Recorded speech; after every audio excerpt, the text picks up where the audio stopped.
Alors bonjour à toutes et à tous, je suis ravie de vous retrouver pour ce nouveau webinaire.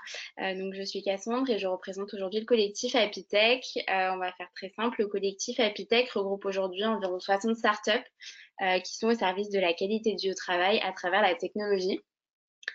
Aujourd'hui, nous allons aborder le thème du bien-être au travail à travers le lien social. C'est pour ça que je suis très bien accompagnée. Donc, on va commencer avec Jérôme, qui est le responsable de EFIBoost. Il y a aussi Laurence Bonjour. Donati, qui est juriste Neuflise, et, et Mélanie et Elise, qui font partie de la startup Commit. Donc, je vous laisse vous présenter. Bonjour. Bonjour. Bonjour, donc je suis Laurence Donati, je suis juriste à la banque Neuflise OBC et en même temps je propose de la méditation dans la banque à mes collaborateurs et je suis très investie dans tout ce qui est bien-être au travail. Bonjour, je suis Jérôme Bonnet, je suis responsable du EFIBoost, qui est l'accélérateur de start-up corporate de FI Group. Bonjour, je suis Lise Barzal, donc je suis responsable Commit au sein de l'entreprise Commit. Et donc Mélanie, moi je suis responsable des opérations et du produit chez Commit. Et Commit en deux mots, donc nous aidons les entreprises chez Commit à développer le lien social au sein de leur structure via un assistant intelligent. Et par ailleurs, nous sommes membres fondateurs de la Apitech qu'a présenté Cassandre juste avant. Et du coup, pour commencer, pourquoi ce thème du lien social comme levier de bien-être au travail? Eh bien, c'est parce que nous avons fait le constat qu'aujourd'hui, en moyenne, seul un Français sur deux se sent vraiment engagé, épanoui au travail, et seulement 13% très engagés, quand l'autre moitié, elle, se sent moyennement, voire pas engagée du tout. Et pourquoi? Eh bien, pour plusieurs raisons qui ont été quand même déjà pas mal documentées. Donc, le manque de reconnaissance du travail accompli, le manque de transparence, tout le stress induit par les nouvelles pratiques liées à la révolution digitale, donc autour du flex office, des méthodes agiles et compagnie. Mais à ça, s'ajoute un phénomène qui finalement a pris pas mal d'ampleur ces dernières années et qui est le sentiment d'isolement grandissant des salariés. En effet, seuls 24% d'entre eux, donc seuls 24% des salariés français, disent avoir l'impression d'être vraiment connectés à leur pairs et de faire partie d'une équipe. Et d'ailleurs, cette période de confinement que nous vivons en ce moment, avec quand même un recours massif au télétravail, a mis en lumière l'impact que peut avoir le manque d'interaction sociale sur le bien-être des salariés, puisque 30% d'entre eux disent en ce moment vivre une souffrance psychique liée au manque d'échanges avec leurs collègues. Et par ailleurs, ce mal-être au travail, il a un coût, puisque le Wellness Institute a récemment calculé qu'un salarié désengagé coûtait plus de 12 000 € par an à l'État français. Donc, c'est pas rien, surtout quand on sait qu'à contrario, un salarié qui est engagé et qui est bien au travail, eh bien, il va être jusqu'à 2 fois plus créatif, 6 fois moins absent et 30% plus productif.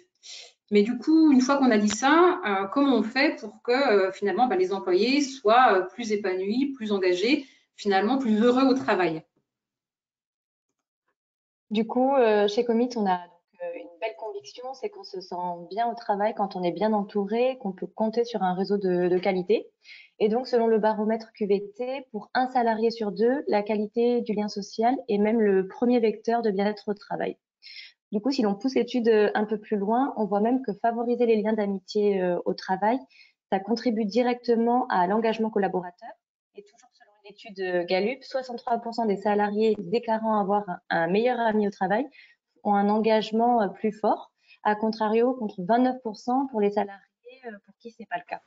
Du coup, nous avons choisi de notre côté d'adresser cette problématique en aidant les professionnels à étendre leur réseau de manière durable, à se rencontrer autrement autour d'activités qui les rassemblent. Du coup, on a bâti donc un assistant intelligent qui permet d'organiser de manière proactive des rencontres entre professionnels au sein de votre communauté en fonction des centres d'intérêt et des disponibilités. Donc, si Laurence, tu veux bien nous parler des démarches mises en place au sein de la banque Neuflise OBC. Alors, donc, ça fait une bonne transition puisqu'effectivement, nous, donc on a travaillé sur le bien-être au travail dans le cadre d'un projet d'intrapreneuriat.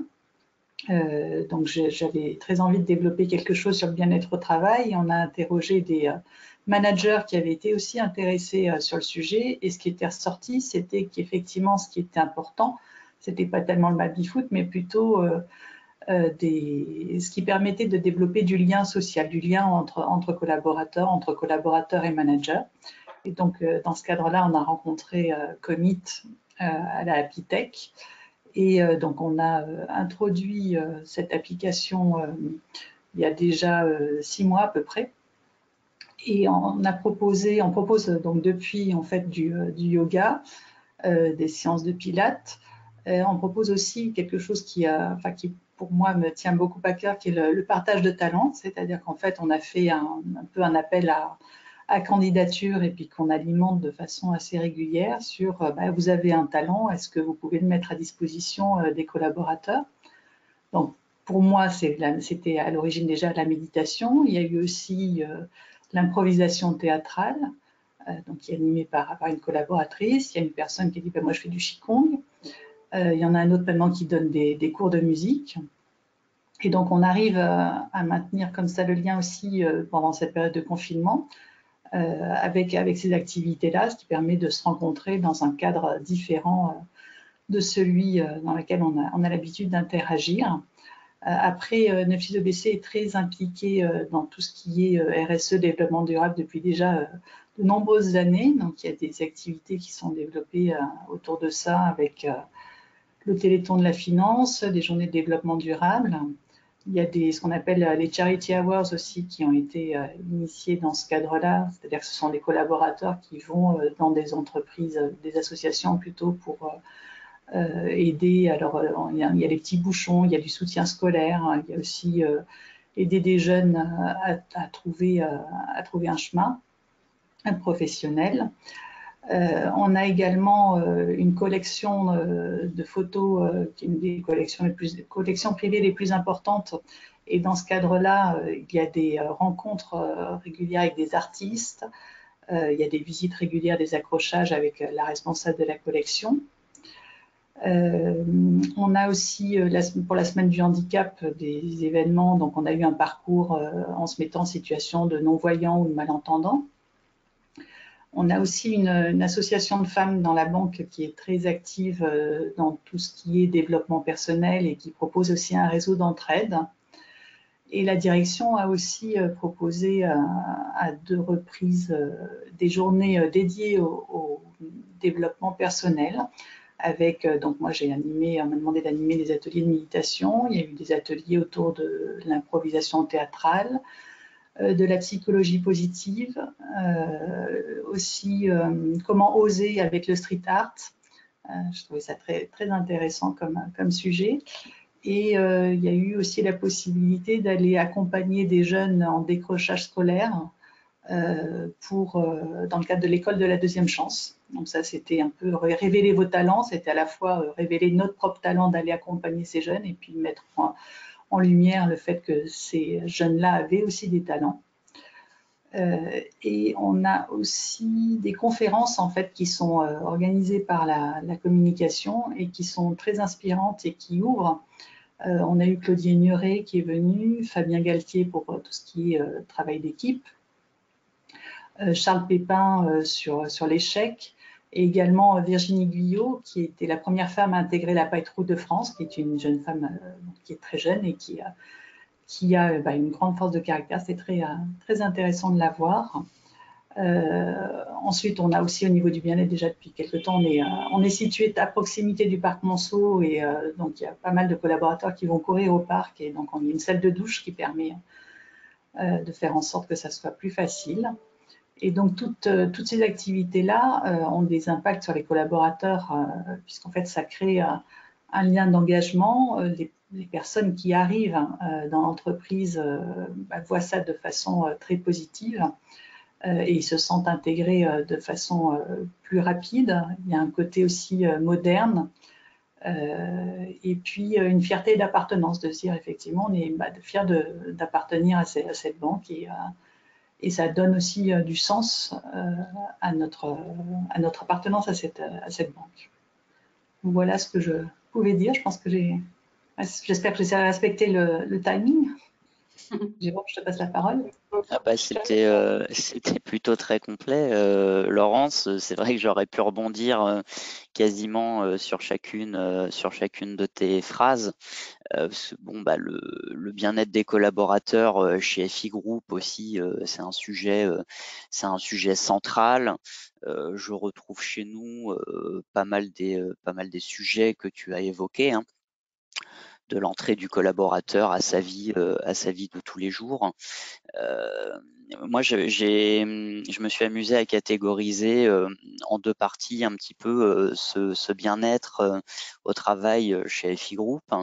La première catégorie, c'est une catégorie que j'ai nommée un peu structurelle et physique pour son aspect matérialiste. En effet, je crois que Comis est venu plus d'une fois chez FI Group. Depuis octobre 2017, on a déménagé quand même dans des locaux au cadre plutôt sympathique, hein, des super locaux auxquels on a ajouté du flex office et du home office. Alors tout ça en même temps, c'était pas facile à gérer, mais les collaborateurs ont plutôt apprécié toute cette nouvelle façon de faire. On a également des grandes salles de vestiaire pour les sportifs. Alors nous, c'est pas le parc Monceau, mais c'est l'île de Puteaux pour aller faire du running, du crossfit ou toutes les activités qui peuvent s'opérer à l'extérieur. Alors dans la partie matérialiste, on a quand même un baby-foot, mais on est d'accord, c'est pas le levier principal. Donc on a une game zone dans nos nouveaux locaux avec des jeux de fléchettes et un flipper, mais également voilà tout un tas d'autres leviers comme une réflexologue qui vient 3 fois par semaine, un ostéopathe qui vient tous les 15 jours, des cours de yoga une fois par semaine. Il y a 1 an et demi, bientôt 2 ans, on a créé ce qu'on appelle le rôle de PMO chez nous, Project Management Office, avec un officer, enfin une officer, Marie chez nous, qui a pour rôle de structurer l'innovation collaborateur, notamment en interne. Il y a une place forte qui est mise, je dirais, sur l'innovation des collaborateurs. Et aujourd'hui, tous les collaborateurs peuvent proposer des projets à la direction. Et suite à tout un tas de séances de présentation qui donnent lieu à un go-no-go, ces projets sont pris en charge par la PMO. D'un point de vue pilotage, avancement, suivi, être sûr qu'il y a un budget qui soit alloué par la direction et la direction financière à tous ces projets collaborateurs. Il y a un exemple qui me vient en tête, c'est l'exemple de la ruche. Chez nous, on avait bon nombre de collaborateurs, en tout cas tout un groupe qui s'est manifesté autour d'un comité environnemental avec ce côté justement réseau, société, environnement. Voilà, pour mesurer notre empreinte carbone, mettre en place une semaine de l'environnement chez FI Group et mieux gérer, par exemple, la gestion des déchets de chaque agence. Parce qu'on a 8 agences aujourd'hui un peu partout en région, en France. Donc voilà, ils ont mis en place toute une dynamique sociétale et environnementale, notamment. Donc c'est un des projets qui a été suivi par la PMO. Ça, c'est alors, il y en a d'autres, hein. En plus, je les connais sûrement pas toutes parce qu'il y a des initiatives en région que je connais peut-être pas. Néanmoins, voilà, ça c'était pour la partie vraiment physique, structurelle et l'aspect matériel. Après, à travers le lien social, justement, en entreprise, chez FI Group, on se plaît à dire que c'est une vraie culture d'entreprise. D'ailleurs, on le dit souvent, hein, qu'un des leviers forts, c'est le sponsorship, hein, c'est l'intégration de la direction, hein, justement, dans toutes ces démarches-là. Donc la culture d'entreprise chez nous, c'est dans les gènes chez FI, ce côté bien-être du collaborateur et bien-être au travail. Moi, je me souviens à mon arrivée, notre administrateur Frédéric Boutet, la première semaine où j'étais là, il se baladait au milieu du plateau, il attrapait 3 collaborateurs et hop, on va tous déjeuner ensemble, comme ça, à la volée. Quand on a 25, 26 ans, qu'on a son administrateur qui passe avec ses cheveux blancs comme ça et son joli costume et qu'on attrape 3 au pif comme ça pour aller déjeuner, voilà, ça montre un peu ces gènes de société. Je parlais tout à l'heure de l'intégration dans nos nouveaux locaux en octobre 2017. La direction a mis en place ce qu'on a appelé chez nous le projet Koh-Lanta. Alors, je ne sais pas si je suis en train de citer une marque ou pas, si j'ai le droit. En tout cas, c'était le nom du projet, le projet Koh Lanta, où il y avait une vraie conduite du changement, parce qu'on allait travailler différemment et dans des locaux différents. Et donc, la direction a souhaité intégrer tous les collaborateurs FI à la définition de nos futurs espaces de travail. Donc ça, c'était très fort comme geste. On est allé jusqu'à voter pour notre chaise de bureau préférée. Donc aujourd'hui, on passe entre 8 et 10 heures, voire plus si affinité, sur une chaise de bureau pour laquelle on a voté. Quand on a choisi nos espaces de travail, il y a eu des ambassadeurs et donc ça a été une réelle façon d'impliquer le collaborateur, parce qu'on je crois que ce levier de collaboration, hein, qu'il soit intra-collab ou entre collaborateurs et la direction est un levier également très important. Chez nous, le projet Koh Lanta a été un véritable succès par rapport à ça, parce qu'on parlait quand même de notre environnement de travail. Donc c'était vraiment un impact sur notre quotidien. Ces gènes, ils se retrouvent aussi dans tout l'événementiel société, organisé par FI Group pour sa partie française ou au niveau du groupe complet. Je ne vais pas en citer 50, hein, mais il y a eu des triathlons, il y a notre séminaire annuel et notre soirée de Noël qui sont très très attendus par tous les collaborateurs, surtout qu'on a explosé sur 8 régions. Donc là, c'est des moments où on fait remonter tout le monde à Paris, où on part tous à l'étranger ensemble. Donc là, il y a une réelle attente sur ces événements-là. Je ne vous parle pas des soirées de fin de campagne. On a également une semaine solidarité, désormais une semaine de l'environnement qui a été organisée par la Ruche avec des conférenciers, des tables rondes, etc. et tout un tas d'actions solidaires. Il y a une journée de la solidarité chaque année où en effet les collaborateurs ont une journée où ils peuvent aller donner des cours dans des prisons, à des jeunes en difficulté, enfin tout acte solidaire qui leur vient par la tête, une journée leur est dédiée une fois par an. On a également un parcours d'intégration pour les nouveaux collaborateurs, on en a parlé, c'est très important. Je pense l'entrée du nouveau collaborateur, c'est un véritable sujet pour beaucoup d'entreprises. Voilà, on a désormais, on fait monter tous les collaborateurs qu'ils aillent en région et viennent passer quelques jours sur Paris, quoi qu'il arrive, et ils ont une intégration en groupe avec un effet de promotion. Et depuis peu, on a même mis en place je vais dire un jeu, mais pas que, mais un escape game qui est thématisé autour de notre métier et qui permet aux nouveaux collaborateurs qui ne se connaissent pas de travailler tous ensemble dès leur premier jour sur une thématique qui intéresse directement FI Group et le crédit impôt recherche, parce que nous sommes une société de conseil en financement de la recherche et développement et de l'innovation. Le crédit impôt recherche est un de nos produits phares. Donc on a monté un escape game autour de ça, ce qui permet aux nouveaux collaborateurs d'apprendre en s'amusant et tout en groupe. Enfin, et ça sera le dernier point, je vais terminer par la création du FI Boost, dont j'ai pris la direction récemment. C'est un projet d'accélérateur de start-up qui a été créé pour cette première promotion en partenariat avec la Happy Tech. Aujourd'hui, Commit est une des 3 start-up lauréates de cet accélérateur de start-up. Donc, il y avait également une vraie volonté à travers cet accélérateur thématisé sur la qualité de vie au travail et donc très logiquement monté avec la Happy Tech et Samuel Métias notamment. Nous avons souhaité mettre en avant encore plus la QVT, le bien-être au travail, avec Commit et son impact fort sur le lien social notamment, que nous avons en plus déployé en interne chez FI Group. Alors, malheureusement, on a été un peu coupé dans notre élan de déploiement avec le confinement du 15 mars parce qu'on a commencé à déployer mi-février. Néanmoins, j'ai trouvé qu'il y avait eu un superbe rebond, notamment avec toutes les e-activités qui sont désormais très célèbres, on en voit un peu partout fleurir sur Internet. Et nous avons du coup utilisé Commit pour suivre et piloter nos non plus CrossFit, mais e-CrossFit, puis nos séances de yoga, mais de e-yoga, voilà, à travers la société. Et je peux vous dire que à 12h00 ce jour, il y a une séance de e-CrossFit et qu'il y a du monde d'inscrits sur Commit. Voilà. Donc voilà, j'ai fait à peu près le tour, je pense, des initiatives côté FI Group. J'en ai sûrement oublié.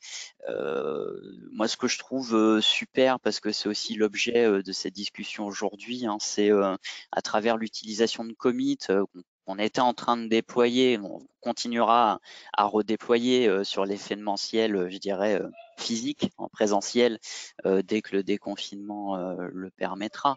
Mais des outils comme Commit ont deux avantages. Le premier, c'est de nous permettre, je dirais, de mieux organiser, suivre et piloter l'événementiel société. Celui qui était géré avec des fichiers Excel, des discussions WhatsApp, Teams, Skype, parfois un peu à la va-vite. Même pour le tennis ou le yoga, on était obligé de passer par les assistantes de l'accueil. Enfin, c'était un peu fouillis, on savait plus trop où on était. Donc là, maintenant, on a un vrai outil dans l'air du temps, digital, qui plaît aux jeunes générations et qui permet d'organiser et de rejoindre tout ça. Mais en plus, la vraie force d'un outil comme Commit, c'est d'avoir donné aux collaborateurs la possibilité de créer son propre événementiel. Et là, on passe un vrai cap en fait, parce qu'on n'est plus dans une relation top-down sur l'événementiel où l'employeur est organisateur et le collaborateur est simple participant.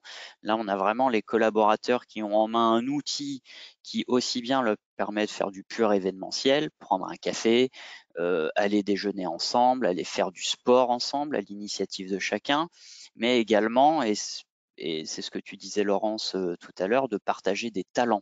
Et ça pour moi, on n'en est pas encore à ce stade-là chez FI Group, parce qu'on en était justement à tester et déployer l'outil sur de l'événementiel qui fonctionne déjà un peu chez nous en interne, mais moi j'en attends vraiment d'un outil comme celui-là, justement le partage de talents. Il y a des talents qui sont cachés aujourd'hui ou qu'on connaît à 2 ou 3 et qu'il faut absolument développer et déployer, parce que ce serait une vraie source bénéfique pour la marque employeur, pour le dynamisme des collaborateurs, ce serait vraiment superbe. Voilà, je pense que j'ai explosé les compteurs niveau timing, très clairement. Je suis bavard, je suis navré. Pas de souci, je vais tenter de rebondir avec toutes ces initiatives et ces démarches qui sont vraiment super intéressantes. Changer encore pas mal de temps. Et du coup, donc voilà, je voulais peut-être qu'on peut retenir au moins 5 bénéfices liés au développement du lien social dans une démarche toujours de bien-être au travail. Alors, on a beaucoup aussi parlé donc d'accroissement de l'engagement collectif, donc de fidéliser les collaborateurs, de soutenir un petit peu leur motivation. On retiendra le projet Koh-Lanta de chez FI Group. Et du coup, il y a aussi donc en second plan le fait aussi donc forcément d'étendre son réseau pro. Et comme l'a souligné Jérôme, et ce qui est fait donc chez la Banque Neuflis OBC, c'est aussi le fait de partager et découvrir des talents au sein même de sa communauté, qui est vraiment là souvent mis en avance dans des démarches de bien-être. Ensuite, on pourra peut-être aussi parler de l'intégration donc des nouveaux, comme l'a pu l'évoquer Jérôme, c'était vraiment une démarche intéressante pour ce besoin d'appartenance. Et le dernier point, forcément, donc l'amélioration de la transversalité face à voilà à l'intégration de la direction, des managers et finalement de toute l'entreprise pour créer et favoriser ce bien-être au travail. Donc voilà. Oui. Lise, je veux bien rebondir en fait sur cette partie-là puisque je l'ai pas abordée, mais effectivement l'intégration de Commit, c'est né d'une démarche très collaborative. Donc pas top-down, hein, mais plutôt donc un ensemble de collaborateurs qui se sont investis de ce sujet-là et on fait vivre en fait Commit avec un ensemble de pulseurs qu'on a appelé donc les pulseurs de Commit qui sont force de proposition, et donc c'est comme ça qu'on a fait des escape games. Il y a plein de nouvelles initiatives en fait qui arrivent et puis ce qui marche bien, c'est qu'au départ en fait le projet du Country Lab dans lequel est né Commit était impulsé par le président de la banque qui était sponsor, donc on sentait un appui fort, donc les collaborateurs aussi. Et puis il y a aussi le rôle que vous avez vous d'être donc un intervenant extérieur et qui vient partager en fait ce qui se fait dans d'autres entreprises aussi et de façon régulière. Et c'est très générateur d'idées. En fait, ça bouillonne à chaque fois quand vous venez, que ce soit les référents, que ce soit moi, que ce soit vous nous apportez vous, d'autres utilisateurs.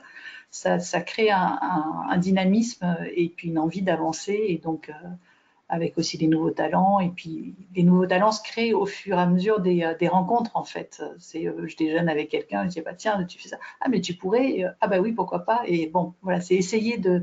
Je parlais au départ de oser avec le street art, c'est se dire, bah, tout est possible, quoi. Et donc, ouvrir les portes et ça fonctionne. Quand on commence à en ouvrir une, les autres s'ouvrent derrière de façon assez naturelle. Tout à fait. Et du coup, ça fait le bon lien avec effectivement qu'est-ce qui fait que ce type de démarche peut être un succès. Pour compléter ce que vous avez dit et qu'on a pu observer chez nos clients, mais finalement, vous l'avez déjà pas mal évoqué. Pour nous, il y a vraiment 3 à 4 points essentiels.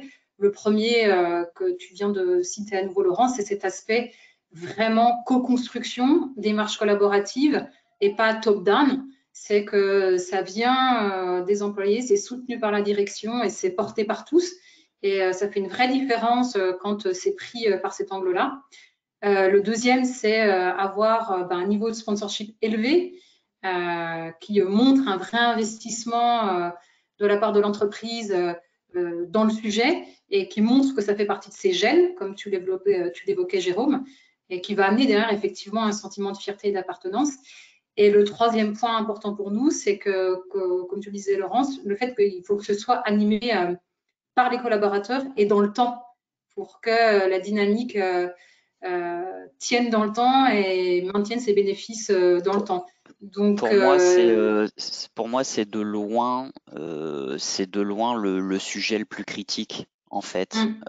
Le sponsorship, s'il était là au début, il sera toujours là, c'est dans les gènes, c'est dans la structure, c'est dans les personnes, la co-construction aussi. Par contre, animer dans le temps, et je rejoins Laurence, hein, c'est là où votre rôle chez Commit sur un déploiement Commit est aussi primordial, hein, c'est ce côté animation, reporting. On en parlait hier avec Laurence, ça permet aussi de timer dans le temps, d'avoir des réunions, des regroupements sur ces sujets-là. Et c'est souvent très bien accueilli et les collaborateurs chez nous, ce sont des ambassadeurs, pas des pulseurs, mais nos ambassadeurs ont hâte à chaque fois de faire cette réunion parce que on va faire autre chose, on va parler de QVT, on va arrêter de parler du quotidien 5 minutes. Mais je trouve que c'est le plus complexe en fait, à animer dans le temps, garder cette niaque, cette envie, cette énergie, pas perdre cet effet waouh de la première fois. C'est pas évident du tout et c'est un vrai challenge en société où on est tout le temps rattrapé par les urgences, par le quotidien. Voilà, c'est pas facile. Donc c'est là que Commit entre en jeu avec votre suivi, votre animation et votre pilotage des ambassadeurs. Et c'est là que rentre en jeu chez FI Group aussi la PMO chez nous, qui est cette structure d'accueil de tous ces projets un peu structurants qui émanent des collaborateurs, parce que justement cet office a pour but de manager ces projets, de les faire avancer, d'avoir des KPI, des plannings, des budgets, voilà. Dès qu'on a donné le go, c'est que on y va, quoi. Donc c'est un vrai levier, mais c'est un levier parfois compliqué. Tout à fait. Bon.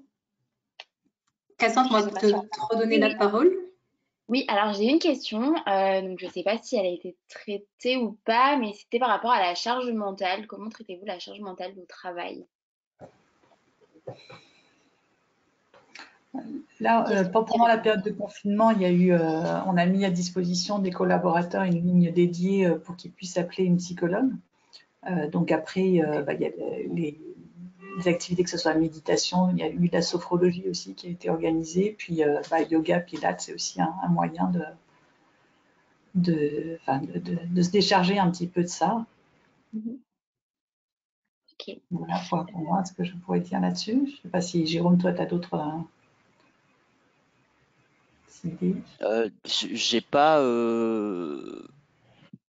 pas d'autres leviers là en tête que ceux que tu viens de donner, Laurence, surtout en ce moment. Je pense qu'on prend contact beaucoup plus qu'avant. On fait très attention à tout ce qu'on dit, à tout ce qu'on fait. On a mis en place aussi de notre côté des protocoles spécifiques pour s'assurer que niveau justement charge mentale, ça se passe bien. Voilà. Et puis, je pense que l'écoute est particulièrement importante. Et donc ça, c'est mon projet depuis le début. J'espère que j'y arriverai d'essayer d'avoir un atelier en fait sur l'écoute active. Je sais que je connais quelqu'un qui fait ça très très bien et qui permet de développer d'autres relations aussi. Et donc se sentir écouté est un luxe de nos jours. Et donc je pense que les managers ont été formés aussi un petit peu à ce sujet, donc, et sensibilisés dans le cadre du confinement à avoir des dialogues répétés avec leurs collaborateurs pour être vraiment très présents. Oui, finalement, on en parlait récemment. Pardon, vas-y. Non, pardon, je disais que chez nous, récemment, on avait fait le choix déjà d'avoir des plus petites équipes et de découper nos BU, nos business units en plus petites équipes pour justement s'assurer qu'un manager, qu'un encadrant passe pas à côté d'une situation et qu'il ait le temps d'écouter et surtout de voir, ce qui est en effet aujourd'hui un luxe et beaucoup plus probable si on a 3-4 personnes à gérer plutôt que 20-25. On est dans de meilleures conditions pour de l'écoute active, notamment.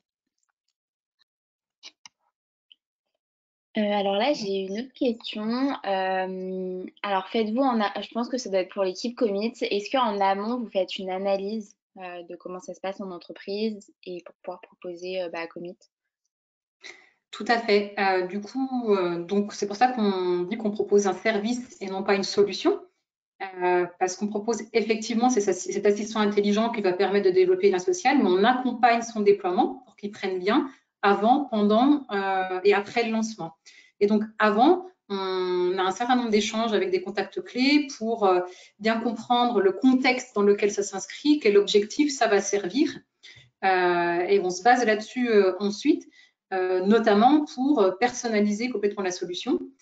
Et puis, on demande aux sociétés de nommer des ambassadeurs avec qui on va travailler de manière rapprochée et qui vont nous aider avant le lancement à vraiment personnaliser encore plus la solution, voir ce que les collaborateurs souhaitent voir proposer comme activité, comme thématique, comme méthode d'animation. Donc voilà, du coup, on comprend dans quel contexte ça s'inscrit, on personnalise en fonction et on s'appuie sur des ambassadeurs pour y intégrer les souhaits des collaborateurs. Ok, top, ça marche. Merci beaucoup, Exactement, Mélanie. et en fait, je complète ce que tu dis, Mélanie, pour l'avoir vécu, hein, et puis on a fait en sorte que côté ambassadeur, on ait des représentants de chaque service, de chaque département, de chaque tranche d'âge aussi. Voilà, parce que c'est important d'être représentatif quoi, dans l'événementiel, qu'on n'oublie pas une population. Sinon, on va perdre ce côté collaboratif.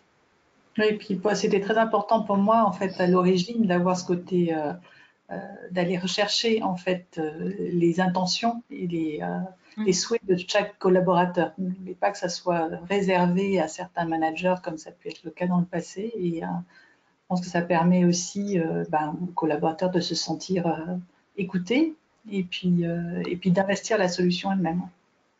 Oui, c'est comme ça qu'émergent les talents de l'entreprise finalement. Alors, dernière question, je pense, avant qu'on clôture le webinaire. Alors, j'ai combien d'ambassadeurs pour combien de collaborateurs? Alors nous, on est 800 et on doit avoir une vingtaine de collaborateurs pulseurs, alors plus ou moins actifs, pour être honnête, puisqu'on a essayé, comme Jérôme, faire en sorte que de faire un appel à candidature pour que ça soit très représentatif des différentes directions. Mais on en a effectivement, on doit en avoir 5-7 qui sont vraiment actifs. Moi, je dirais, alors je vais raisonner Paris parce que pour l'instant, on avait surtout déployé Commit autour de notre agence parisienne où on frôle les 200 collaborateurs, tous services confondus. Et j'avais sélectionné 12 ambassadeurs. 12 ambassadeurs et pareil, entre 8 et 10 d'actifs. Voilà, pour 200 collaborateurs. Et finalement, globalement, c'est ce qu'on retrouve pour des déploiements où on vise de 200 à 800 ou jusqu'à 1000 collaborateurs. On a effectivement souvent entre 10 à 20-25 ambassadeurs qui représentent d'ailleurs souvent effectivement les différentes tranches d'âge, les différents métiers et ça fonctionne assez bien. On n'a pas forcément besoin d'avoir, même si on vise 500 ou 800 collaborateurs, 50 ambassadeurs, parce que finalement, avec 20, on couvre une grande partie des métiers, des tranches d'âge et aussi des attentes. Alors, merci du coup pour toutes ces réponses. Merci beaucoup. Est-ce que l'un d'entre vous aurait quelque chose à ajouter pour terminer ce webinaire ou est-ce qu'on peut clôturer? Bah, écoutez, moi je suis ravi d'avoir fait ce webinaire avec vous tous et d'avoir rencontré Laurence au passage et quand vous voulez pour discuter bien-être au travail et QVT. Merci beaucoup, Jérôme. C'était le plaisir. Également, parce que là, on est très minuté, donc je pourrais en parler pendant des heures, Mélanie et Lise sont témoins. Et puis le partage d'expérience est très enrichissant. Et puis, merci beaucoup à toi, Cassandre, Apitech, nous avoir accueillis dans ce webinaire. Et puis, merci à Laurence et Jérôme d'avoir accepté d'avoir cet échange aujourd'hui. C'était vraiment très sympa et très riche. Merci beaucoup, en tout cas. Merci. Eh bien, grand plaisir. À bientôt, du coup. À bientôt. À bientôt, au revoir. À bientôt.